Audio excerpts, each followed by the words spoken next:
Okay, everyone, this is part 2 of Song of the Welkin Moon, Act 4 on Genshin Impact. Sit back and relax and enjoy the video. Ah, Miss Nefer, you made it after all. But what about Yehoda? I'm here to give you an update on how things are going on our end. Once this is over, I'll be heading straight back to continue my work. I left Yehoda back at the curatorium to watch over things while I'm gone. Huh. So much for just this once.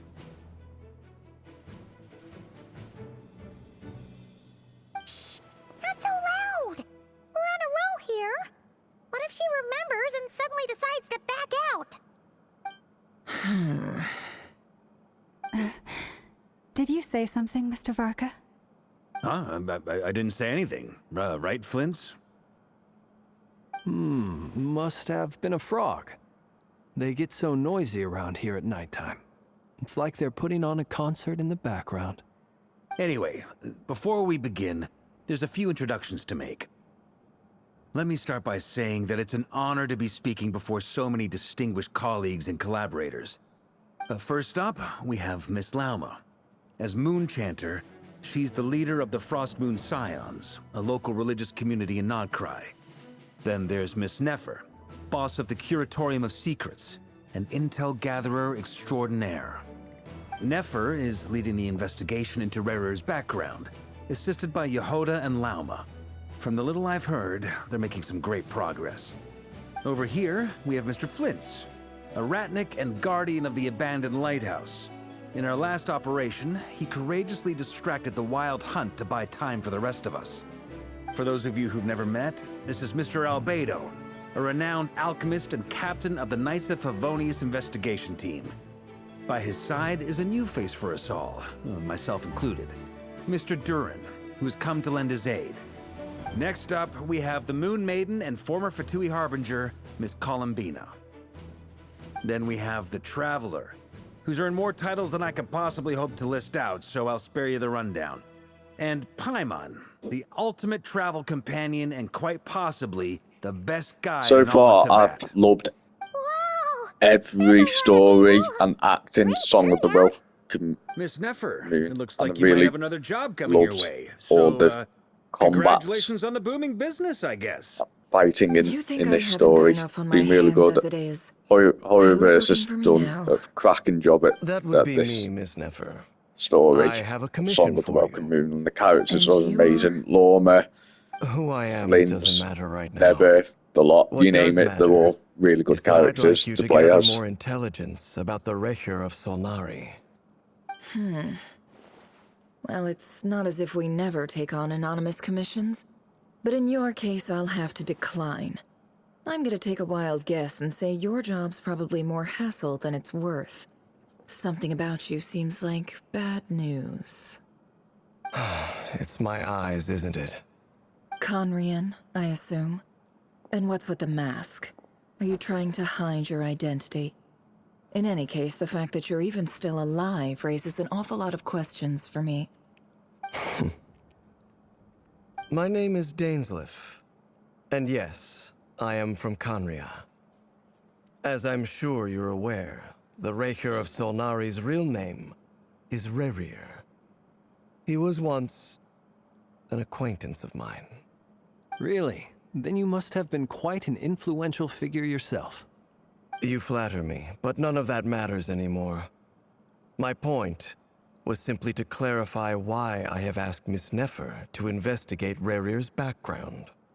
So you're both from Conria, and it sounds like you used to be friends? What am I missing here? Surely you already know how he became one of the Five Sinners. I'll tell you everything I know. The history of Conria, the names and identities of the Five Sinners. I remember it all like it was yesterday.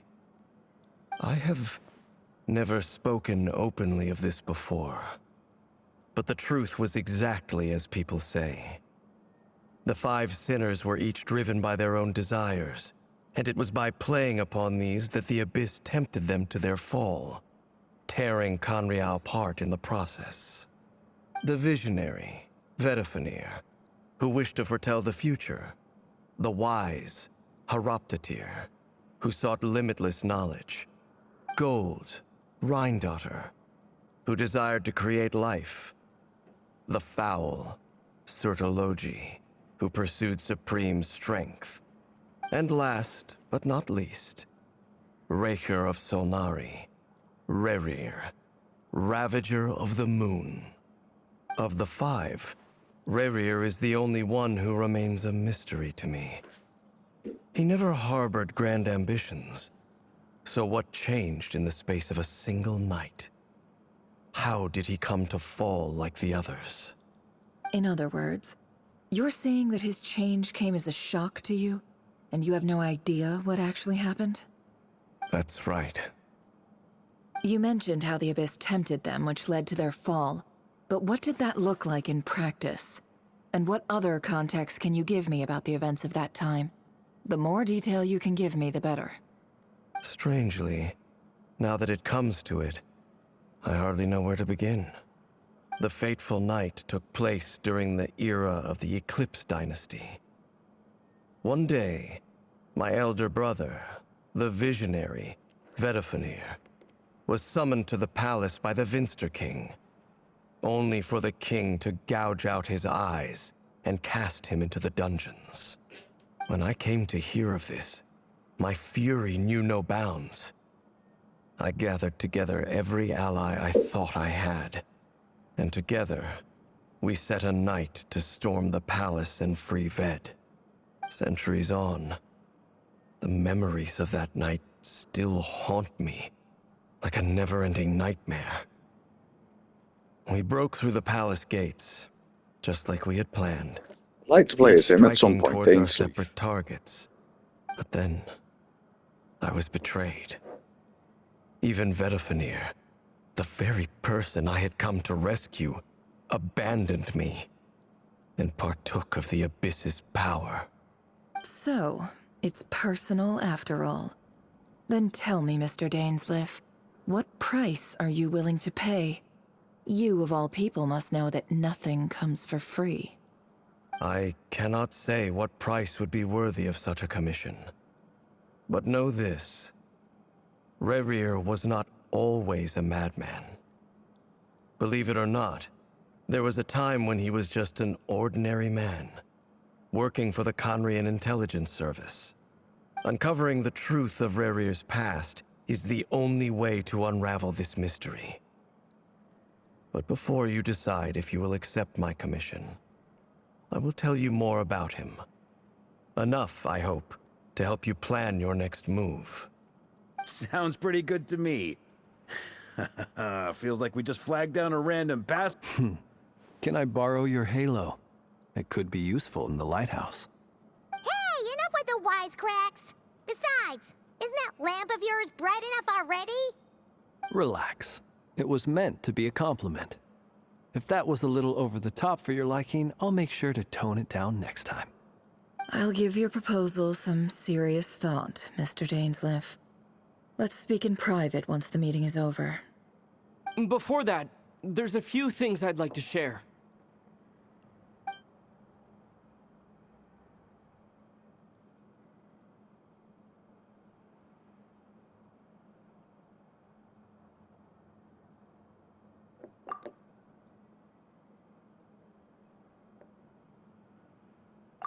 Now that we've united the hearts of the three moons, your power should be greatly enhanced. But it seems like that hasn't happened yet. I believe it will take a little longer.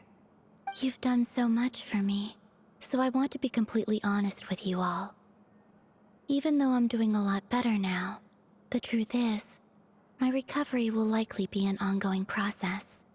From the moment I was born, my power has been slowly ebbing away. And that is because Tevat has never accepted me. Even with the moons united as one, it seems my rejection cannot be undone. So far, I have yet to find a solution. It may turn out to be a problem that will plague me until the day I finally leave this place behind. Even so, I will do everything in my power to help you drive out the Rahier of Solnari. As Arlecchino put it, this is not about chasing the spoils of victory. It's just a gesture of heartfelt gratitude.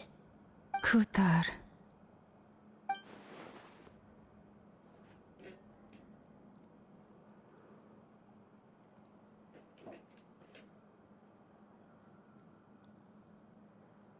Defeating the Rahier of Solnari will be no easy task. While my strength slowly recovers, we'll also need to gather more intel. Naturally. We should take all the help we can get if we hope to defeat him. We've considered several viable plans now, but our choice hinges on the answers to a few key questions. Is it even possible to kill Rahier? What experiences shaped the person or monster he became? And what's he really after? Given Albedo's expertise in alchemy, I think we should leave him to try and answer the first of these questions. Understood. As for the other two, I'm afraid we'll have to count on you again, Miss Nefer. Believe me when I say it's not my wish to burden you. But right now, relying on your skills is our only option. So you're placing all your hopes on me, huh? We can't thank you enough for agreeing to help us. Honestly, I can hardly believe how lucky we are. You sure have a talent for changing your tune, Miss Moonjanter.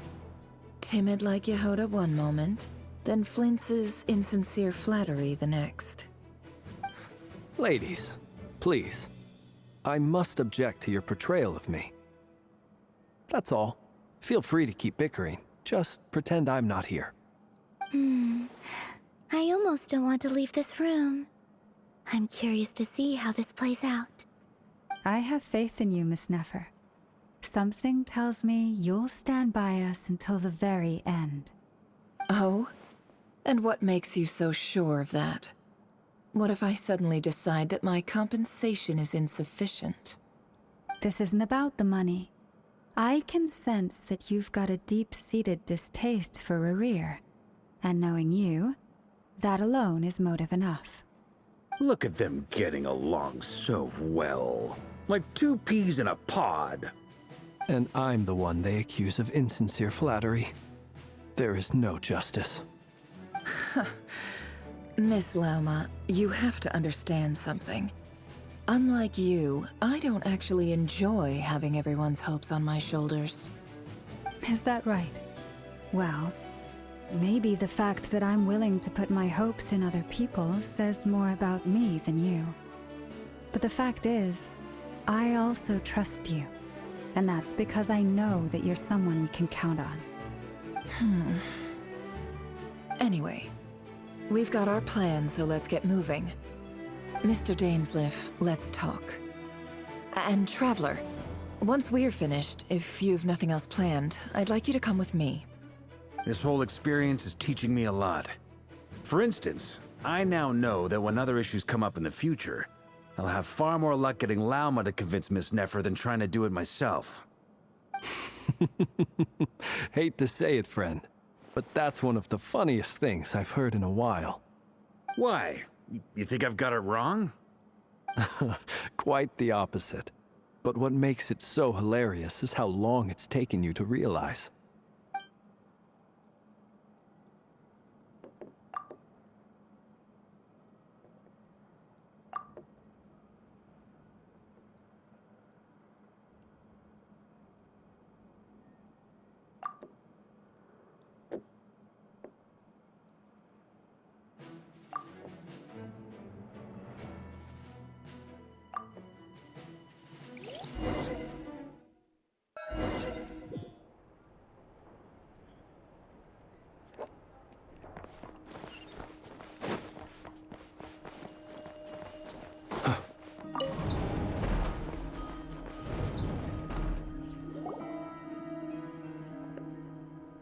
Thank you for waiting. It's okay.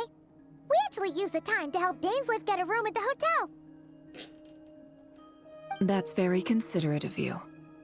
Now, I trust you share my curiosity about Rahier's past. and you seem fairly familiar with Mr. Dainsleif already.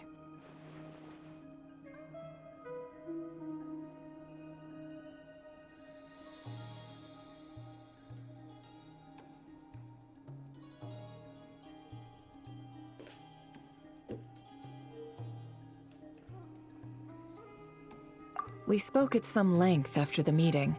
He was the one who suggested I should invite you to join this operation. He feels confident that these secrets will be safe with you. Dane has a lot of faith in us, that's for sure. Likewise. I appreciate that you got right on board without interrogating me about why I invited you. It shows that you trust me to explain everything in due course. That's because we know what you're capable of. We appreciate you too, Nefer. You might have been forced to help in the beginning, but this time, it was your choice. That's one way to put it. Another is this, that once a decision's been made, it's set in stone. After that, my only goal is to see it through. Alright, so here's how it is. I'm going to access Rarir's thoughts again using my confidential method. Now, I'm sure you've seen things like this before on your travels, so you're surely well aware of how dangerous it can be. The reason I've gathered you all here is to ensure my safety during the proceedings. I plan for us to enter the fragment of his consciousness together, and once inside, I will focus on searching for information. Think of this as a diving expedition into someone's brain. If I'm the diver, you are my safety equipment, tasked with keeping me alive while I'm under the surface. Once the ceremony begins, we will all be spying on privileged information. But in the interests of safety, you must remain absolutely silent at all times. We will discuss our observations after the ceremony has concluded. Lastly, any individuals of a weaker constitution are advised not to partake in the ceremony. In any case, Paimon has her own job to do, which requires staying in the room, but not joining the ceremony.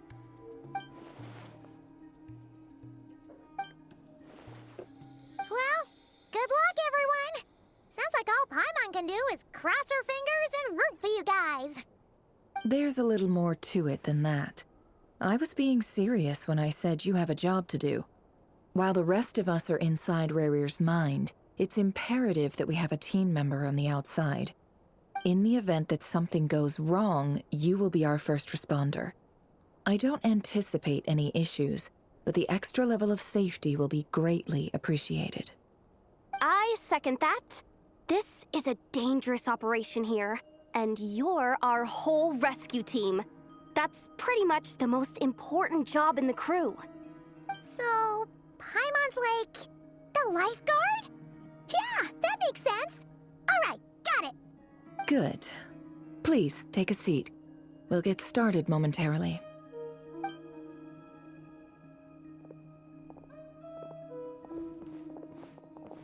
So, did Mr. Dainsleif tell you anything else? He told me that he believes Rarir kept some big secrets in his life. He's not sure that they were the cause of his eventual downfall, but he's asked me to uncover what those secrets were all the same. But surely you're not planning to go through with this, no matter the cost. If you think that, you'd be overestimating me. I'm a businesswoman, not a mercenary. But I do have my own professional reasons for taking this job. You think I'd turn down the opportunity to get a first-hand glimpse into Conrian history? No chance. Well, as long as you don't let morbid curiosity get in the way of safety concerns, we're good. We'll do whatever we can to help you. You're such a killjoy.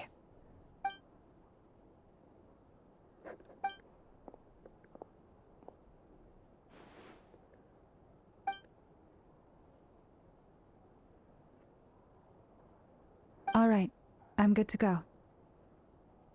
All set over here, too. Promise, Paimon, you'll be extra careful. All right. Let your whole body relax. We're about to begin. Close your eyes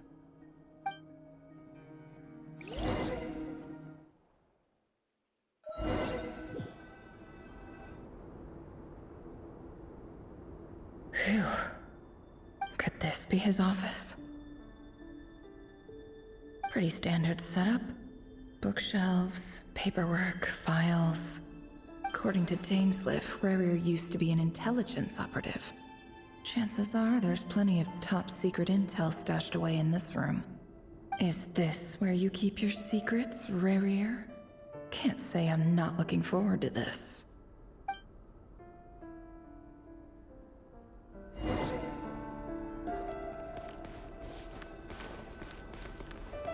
He looks even gloomier than last time.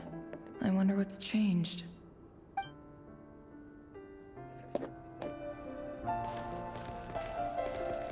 He looks even gloomier than last.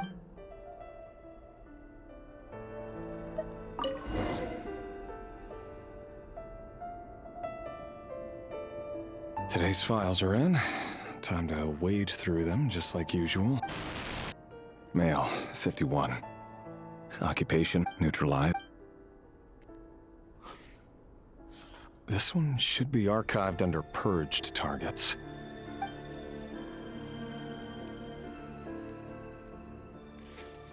Female, 23. Occupation, office clerk. Neutralized. Another one for purged targets. Sounds like she was that other... Never mind. Male, 40. Neutralized on... Just another nobody for the archive. Come to think of it, I remember surveilling this man. A case like his never would have been considered a priority in the past. Female, 16. Occupation, none. Orphan and confirmed neutralized on... Filed. I have no recollection of this girl. None.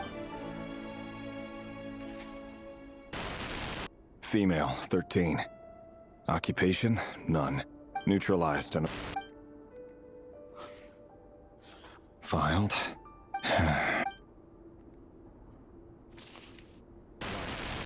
Male, 11. Occupation, none. Orphan and confirmed Crimson Moon, neutralized.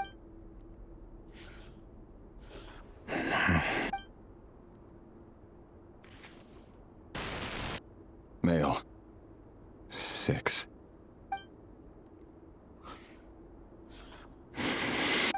It's funny, isn't it? Your job is becoming both harder and easier at the same time, depending on how you look at it. Sooner or later, the Crimson Moon descendants will be completely wiped out.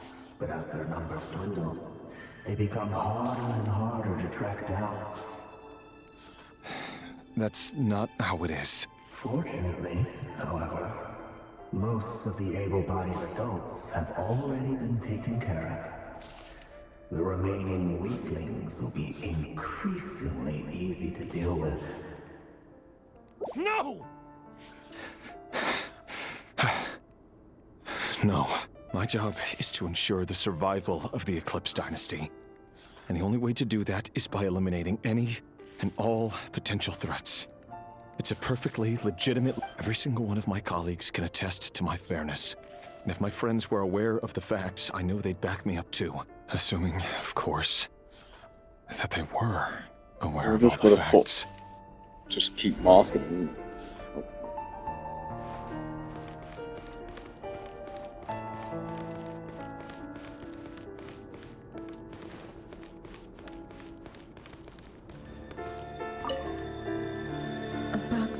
Must be for his girl.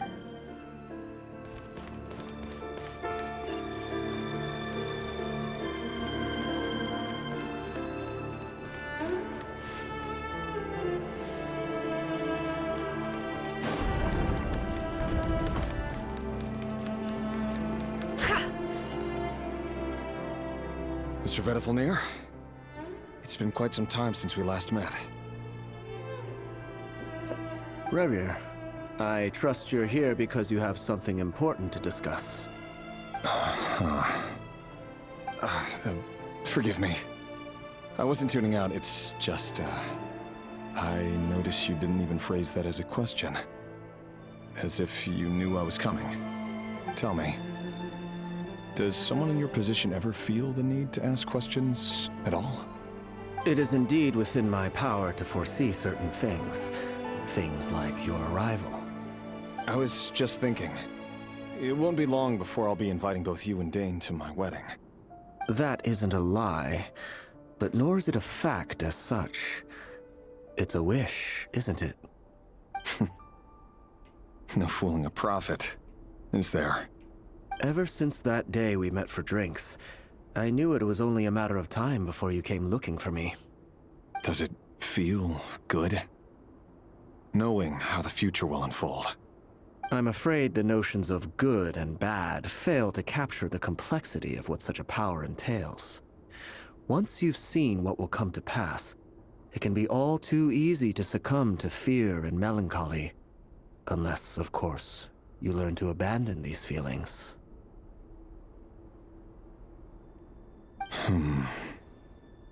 You fear my silence, and long to hear the words I left unspoken that day. That's right. You must have noticed my reluctance to broach the subject, and the reason is simple. Because the truth could never have lived up to your hopes. For both our sakes, such words are better left unsaid. The burden of prophecy was never meant for your shoulders. So who exactly do you deem worthy to hear your prophecies? None but our exalted king? Or rather, our king as he once was.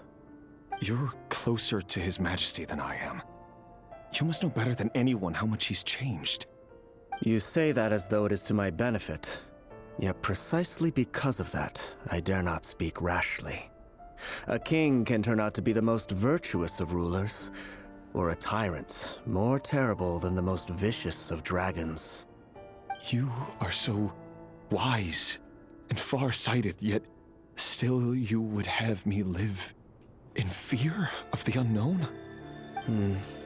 You make a fair point. Especially given my silence alone was all it took to send you spiraling downwards. Very well then. Let me offer you some advice. And I say this not as a prophet or a visionary, but simply as the brother of your friend. For many reasons, there is very little chance of your marriage ending in happiness. If happiness is what you seek, you should find another fiancé.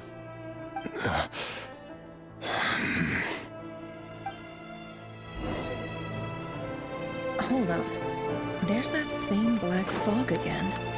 Could this memory belong? Wait. Hear me out. This time we finally got a clear look at his face and learned his true identity. His name is Rayrir, and he claims to be one of the king's guards. What did you say? A cruel irony, isn't it? The man you're set to marry leads a double life as a brutal executioner. Why are you telling me all of this now? Simple. It's because I want you to kill him. You are the only person he would never suspect. No, absolutely not. I would never dream of doing such a despicable thing. So you'll just stand by and watch him slaughter us to the last? Do not forget that the blood of the Crimson Moon flows in your veins too. The blood of the Crimson Moon? What does that matter now? The dynasty has long been dead and gone.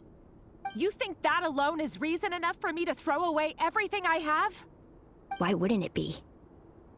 You two were once a child of the Crimson Moon, just like me. Don't tell me you've never felt so much as a flicker of fury for the way we were trampled into the dust. As long as you promise to abandon this pipe dream of restoring your dynasty, I can try to persuade him. Or have him persuade the Vinster King. Persuade the Vinster King? Do you even know why he's so obsessed with hunting us down? Why he keeps trying to force us to hand over our secrets? Over and over again? Or why we refuse to give up on restoring the dynasty?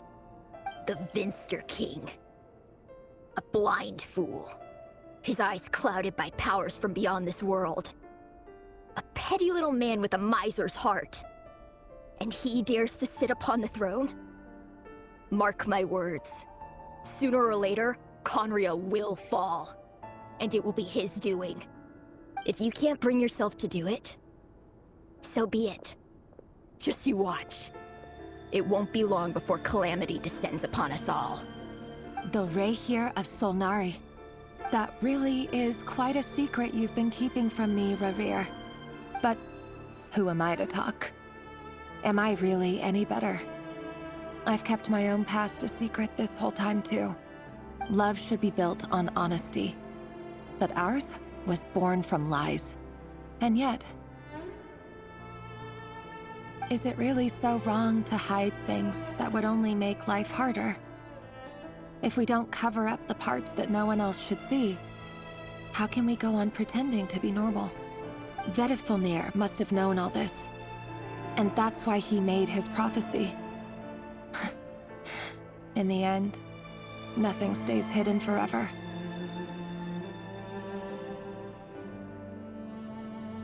But I won't just sit by and watch this disaster unfold. I'll do everything in my power to protect what I cannot afford to lose, no matter who I have to face.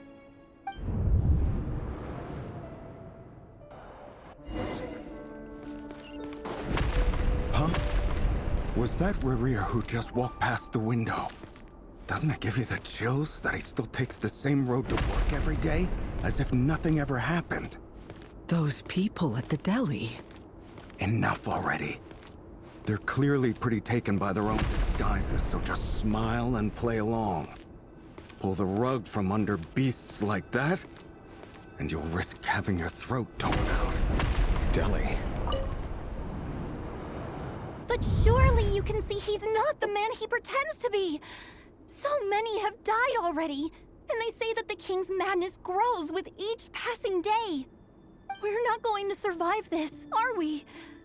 But why does it have to be this way? Do we really deserve to die just because of the blood that runs through our veins? Valindis, are you even listening? Sorry, Freether. My mind was off wandering. I heard you, though. You're talking about what Revere said. He's just following the king's orders. He's a secret agent, and it's his job to hunt down rebels and dissidents. By the time you first met him, he'd already taken lives. Maybe he was using you from the very beginning. No. Revere has no idea I have anything to do with the Crimson Moon. My family are only distant relatives of the main lineage, and besides, my eyes are perfectly ordinary. Truth be told, apart from my teacher, pretty much no one knows I have any connection to any of it. It's been a long time since my family severed ties. But as Orlog said, who could possibly talk sense into that raving lunatic of a king? No one. I'll work something out. Trust me, I'm with you all. But for now, you need to keep yourselves hidden. Don't let anyone find you, anyone at all. Don't forget that Revere is an Eclipse operative. You need to be extra careful when he's around. And when I am too. For now, don't come looking for me. And if anything happens to me, just act like we've never met. If even you can't escape this, what hope do the rest of us have? But after all this time together, surely he wouldn't lay a hand on you. I won't speak in his defense, nor can I give you a clear answer to that question. But I'll do everything I can to put an end to this. Here, hold on to this. If an opportunity to escape presents itself, take it. You'll be glad you took some spare change. You call that change? But what about you? I've got a job, and there's still money coming in. But you can't go anywhere right now. Please think about yourself for once.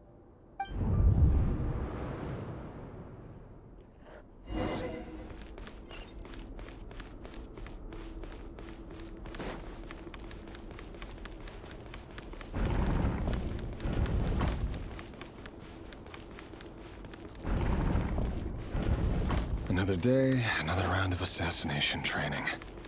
Training ground is just beyond this hidden passageway. When you kill a person, doesn't it bother you when you end up covered in their blood? Why would it? Make sure you have a firm grip on the handle, then choose your angle well. Keep your movements light and brisk. And the prey won't sense a thing. I know that. I'll bet no one's ever died a quiet death at your hands. I work clean. No traces.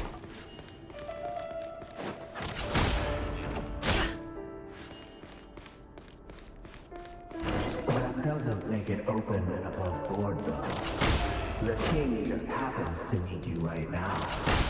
What if someday he doesn't? That won't happen. He's changed. Ever since he fell under the spell of that power. In the beginning, he only had you take out a handful of the guilty. But now... The ones I've dealt with have always been guilty. And I've carried out my work flawlessly.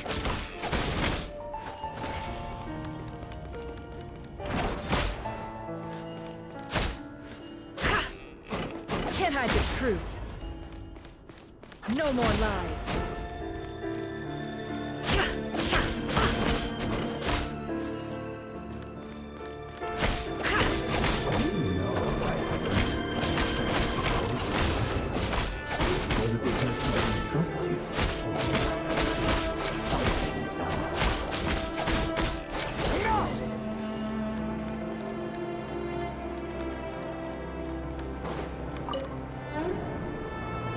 Delindis, do you still remember Orlog?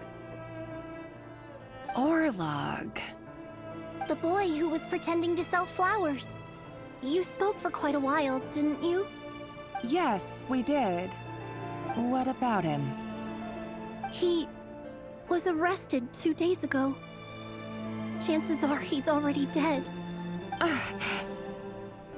He... I just don't get it! After everything he's done, why do you still stand by him? Or does it mean nothing to you that people keep dying? No, that's not... Just hear me out. I need to go now, Thelindis. They're looking for us. You take care too. If you ever need a place to hide, come find us.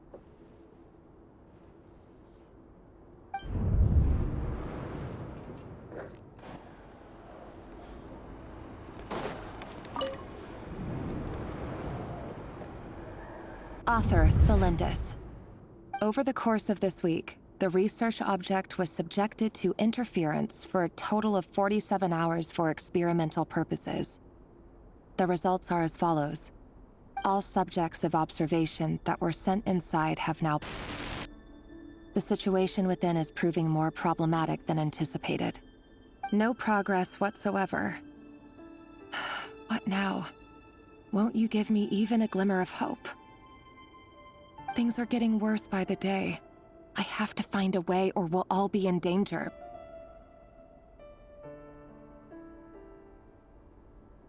But I... If all this research comes to nothing, what then? Sooner or later, it'll be my neck on the line. But could he really bring himself to kill me? No. Surely he wouldn't have the heart.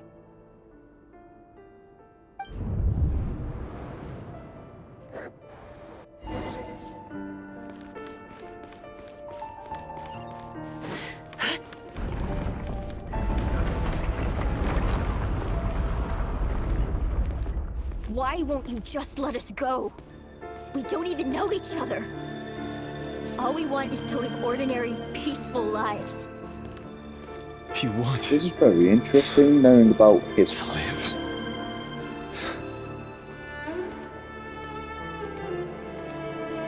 Yes. I just want to go on living. Is that really such an unforgivable crime?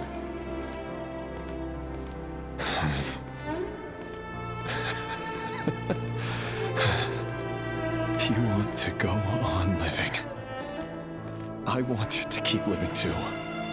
To keep living forever. That's why I have no choice but to continue on the path I'm on. If only some savior would suddenly swoop down and change the way the world is. Too bad that's not going to happen. Imagine that. If there really were such a person, you and I wouldn't be standing here like this, would we?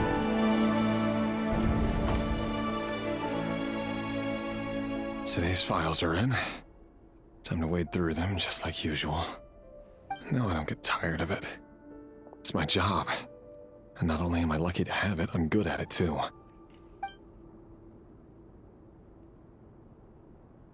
Huh. Wait. That's... Thelindis? No. No! No! Why? But you bear no mark of the Crimson Moon. How could you possibly have anything to do with them?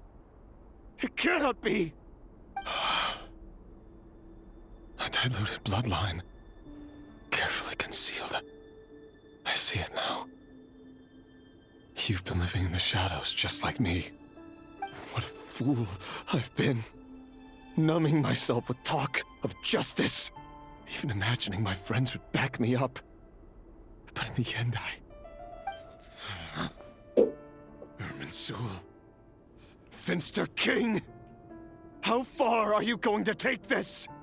From the direct bloodline to secondary offshoots? And then what? Today it's the descendants of the Crimson Moon. Who will it be tomorrow? Will you not rest until everyone down here is dead? No. This cannot go on. This is where it ends.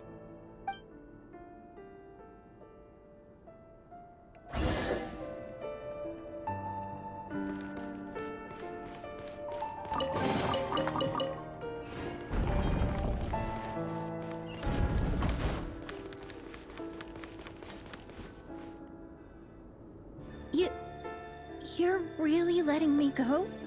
I am. As long as you can guarantee that no one will find you. Don't worry, I'll be extra careful. No one will know I was here. But what about you? Me? If you let me go, you won't be able to complete your mission, will you? Good point. In that case, maybe you should stay. No, please! I just want to see the outside world again. To... Go on living? Yes. I know you're a man of your word. So please, just let me go. If I let you leave, what will become of me? Just kidding. Go, now. But remember, don't let anyone know you were caught. We'll be seeing each other again very soon if you do.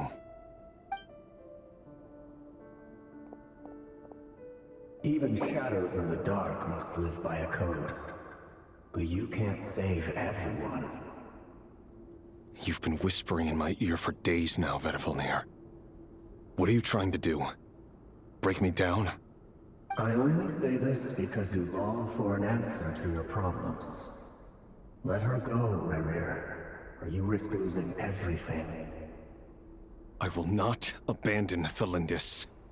Then you'll need a little more vigilance and a lot more power.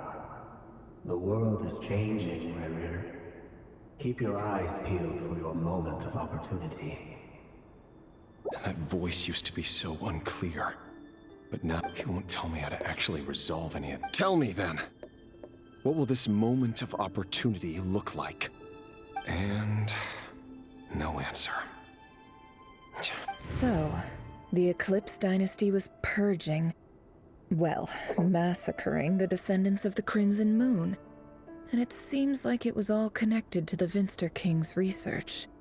The King's obsession with abyssal power left the future of Conria hanging in the balance. No wonder every aspect of Rarir's life was so unstable. And it looks like this Thelindis, Rarir's would-be fiancée, herself belonged to a sub-branch of the Crimson Moon Dynasty's descendants. It almost defies belief that a couple like them could hide the truth from each other for so long. If the Vinster King hadn't intervened in such a drastic way, they might have gone on deceiving each other for the rest of their lives. And why does Vedderfanir, Daneslif's older brother, keep talking in Rarir's head? This guy kept more secrets than I ever imagined. The human mind is like a vast desert of shifting sands. When you follow the flow of someone's memories, you only ever see the parts they're willing to let surface. Time for something a bit more creative. We've been inside Rarir's mind this whole time, building up a picture of his psyche. There's already enough clues on the board to start reading between the lines and mapping out the rest. Now, we can finally begin to put the pieces together. Sure, it'll only be a reconstruction, part simulation, part reasoning, but it's usually pretty accurate. Once we've built up a cognitive profile, we just need to cross-check the logic behind his actions. And then we'll be able to take a sneak peek at whatever it is that Rarir has really been hiding.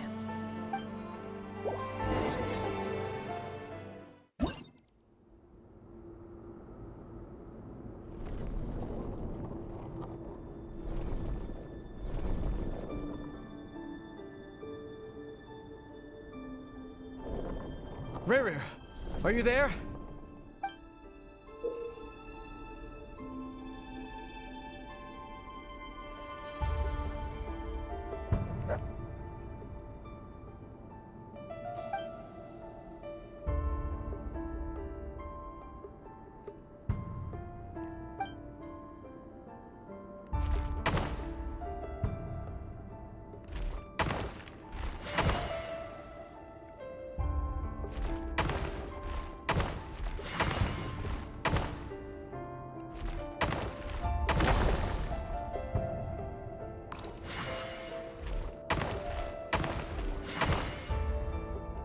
Hey, Rarir! Come out, it's urgent! Dane? What's wrong? Quick, come with me. I'll explain everything once we've met up with the others. Okay. I'll come. But the Lindis is still over at the Universitas. I'll need to leave her a note. All right then, but make it quick. I've never seen Dane so worked up before. Whatever this is, it must be big trouble.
Well, this is a nice change, meeting you all at this hour. When men and women of ambition can speak face to face in broad daylight, I say that's a big step forward for our dear Conria. Don't be ridiculous. We do not fear the day. Why would we seek refuge in the night? You might ask your blade that same question. I'm told it prefers the cover of darkness. The word on the street is that Sir Deloge only strikes when he has an unfair advantage. But that is patently false. I see you're missing an arm and a leg. Surely only a fair fight could explain that. If this is your way of offering me replacement limbs, believe me, I'll take them. Oh, we can certainly discuss that. With bioalchemy, anything is possible. Assuming I have your full support in my research. Lunatic. Robtatir, what brings you here? Why, Dainsleif, of course. He invited me. Please, cast aside your apprehensions, Miss Rhindaughter. Whatever the rumors may say, I am but a humble servant of the king, and I can assure you he affords me no greater convenience than he does you. Well, the Universitas Magistrorum won't stop fawning over you, so at least some of the rumors must be true. You're clearly doing well for yourself, so drop the humble servant act. It endears you to no one. You're president of the Universitas Magistrorum, the chief royal mage known as the Wise by royal appointment, and by far the most favored among the 4 pillars of Conria. Vice President Veit doesn't even try to hide his envy when he sees you. My success is the product of hard work and good luck. It's as simple as that. Were the king not such an extremist, I hardly think I would have received a senior post at my age. Of course, no job is without its gripes. Serving a king like ours can be a challenging task, as I'm sure you can imagine. And as for Efterveit, in missing out on the presidency, he's dodged a mountain of stress. Like everything else in life, it comes with pros and cons.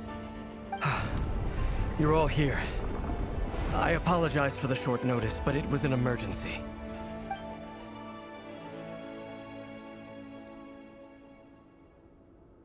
You must be Rerir. Mr. Sertologi. Yes, I handled your case file during your sentencing. Nothing personal, of course. I'm pleasantly surprised that you remember me. You're clearly a person of substance if you've been invited here. But Dainsleif, you'd better have a very good reason for convening this little gathering. It's my brother, Vedalfenir. After he spoke at the court this morning, the king was so infuriated by his words that he had him blinded in both eyes and thrown in prison. Vedalfenir in prison? Strange. I thought the king trusted him and Horoptatir more than anyone else in the world. Does this mean the king's circle of trust just got even smaller? It has nothing to do with trust. It's about what the king wants, which is as clear as day to anyone paying attention. I simply appease him, because it's in the best interests of the Universitas Magistrorum. And also because you're slimy. Vedalfenir, perhaps less so. But still, a visionless visionary? It rather inclines me to think that qualifications are not what get you ahead in Conria. Do you honestly think this is an important discussion to be having right now? Dane, what are you planning to do? Rescue Vedalfenir, I assume. Correct. It will mean storming the palace by force. Tonight. I need all of you on my side. That's far too dangerous. And don't forget, Dainsleif, you're captain of the Royal Guard. You swore an oath to the throne. You've been planning this for a while, haven't you? I have no desire to commit treason. But whatever critique the king may have of Vedalfenir, disfiguring your most loyal subject for putting the best interests of his court and nation first, this is not the conduct of a wise ruler. My blade will force the king to see the error of his ways. So, Vedalfenir's prophecy enraged the king. I'm sure it wasn't what he wanted to hear, but if he won't take counsel even from the visionary, that is deeply troubling news. The extent of His Majesty's madness is now all too clear. The question is, how does a man like me get out of this situation unscathed? You have noble ambitions, Dane, but I'm afraid they don't do much for a guy like me. I'm not interested in saving the world. All I want is a letter of pardon. A letter of pardon? For whom? Thelindis?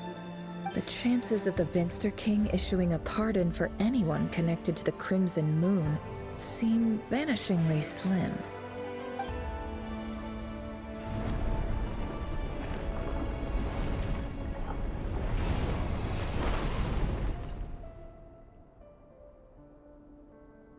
This black fog over the board must have some connection to Thelindis. But why is it taking this form? Does it have something to do with Rarir's past? Another mystery I'll need to unravel.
Author Thelindis. Over the course of this week, the research object was subjected to interference for a total of 60 hours for experimental purposes. The results are as follows. Research dating back to the Crimson Moon dynasty has established 2 points regarding moon marrow. Firstly, its origins have something to do with a god's power. Secondly, it serves as a portal to an as-yet indeterminate location. Moon marrow can thus be defined as a spatial gateway. However, there are a number of hurdles to overcome before we can answer the question of where it leads to. To start with, opening the gateway requires a specific power source, which the relevant literature indicates. An enormous amount of power is then required to keep the gate open. Currently, the total power output of our instruments remains in the single digits. To make matters worse, I am now the only staff member remaining in the Moon Marrow lab. The Universitas Magistrorum recently decided to move most of its personnel into abyssal energy research, which has stymied all Crimson Moon-related projects. This is not a wise move. I have always maintained that placing all our hopes in a single source of power is risky, especially one as poorly understood as this. As well as making ourselves overly reliant on a single resource, we are neglecting other promising technologies. I apologize if this comes across as disrespectful. But as a Moon Marrow researcher, I desperately want to see the world beyond the gateway. If we really made it there one day, what would we find? And how would we go about taming the unknown? My imagination is endlessly fueled by questions such as these.